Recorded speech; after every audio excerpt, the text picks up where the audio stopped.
عبداللہ بن سلام رضی اللہ تعالیٰ عنہ کو جب رسول اللہ صلی اللہ علیہ وآلہ وسلم کے مدینہ تشریف لانے کی خبر ملی تو وہ آپ کی خدمت میں آئے اور کہا کہ میں آپ سے 3 چیزوں کے بارے میں پوچھوں گا جنہیں نبی کے سوا کوئی اور نہیں جانتا۔ قیامت کی سب سے پہلی علامت کیا ہے؟ وہ کون سا کھانا ہے جو سب سے پہلے جنتیوں کو کھانے کے لیے دیا جائے گا؟ اور کس چیز کی وجہ سے بچہ اپنے باپ کے مشابہ ہوتا ہے؟ آپ صلی اللہ علیہ وآلہ وسلم نے فرمایا کہ جبرائیل علیہ السلام نے ابھی مجھے آ کر اس کی خبر دی ہے۔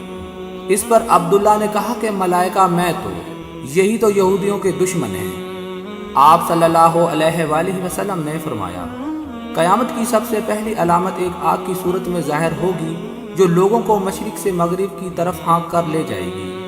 سب سے پہلا کھانا جو اہل جنت کی دعوت کے لیے پیش کیا جائے گا وہ مچھلی کی کلیجی پر جو ٹکڑا ٹکا رہتا ہے وہ ہوگا۔ اور بچے کی مشاہبت کا جہاں تک تعلق ہے تو جب مرد عورت کے قریب جاتا ہے اس وقت اگر مرد کی منی پہل کر جاتی ہے تو بچہ اسی کی شکل و صورت پر ہوتا ہے، اگر عورت کی منی پہل کر جاتی ہے تو پھر بچہ عورت کی شکل و صورت پر ہوتا ہے۔ یہ سن کر عبداللہ بن سلام رضی اللہ تعالیٰ عنہ بول اٹھے، میں گواہی دیتا ہوں کہ آپ اللہ کے رسول ہیں۔ پھر عرض کیا یا رسول اللہ، یہود انتہا کی جھوٹی قوم ہے، اگر آپ کے دریافت کرنے سے پہلے میرے اسلام قبول کرنے کے بارے میں انہیں علم ہو گیا تو آپ صلی اللہ علیہ وآلہ وسلم کے سامنے مجھ پر ہر طرح کی تہمتیں دھرنا شروع کر دیں گے۔ چنانچہ کچھ یہودی آئے اور عبداللہ رضی اللہ تعالیٰ عنہ کے گھر کے اندر چھپ کر بیٹھ گئے۔ نبی کریم صلی اللہ علیہ وآلہ وسلم نے ان سے پوچھا تم لوگوں میں عبداللہ بن سلام کون صاحب ہیں؟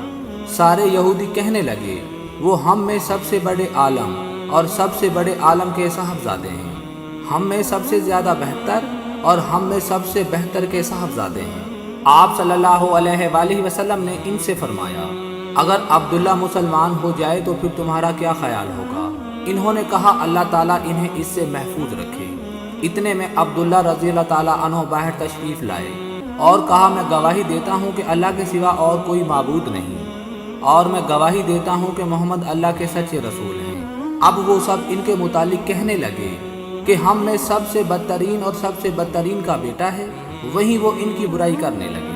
حضور نے فرمایا اللہ اس شخص کے چہرے کو تر و تازہ رکھے جس نے میرے سے کوئی حدیث سنی، پھر جیسے سنی ویسے اسے آگے پہنچا دیا۔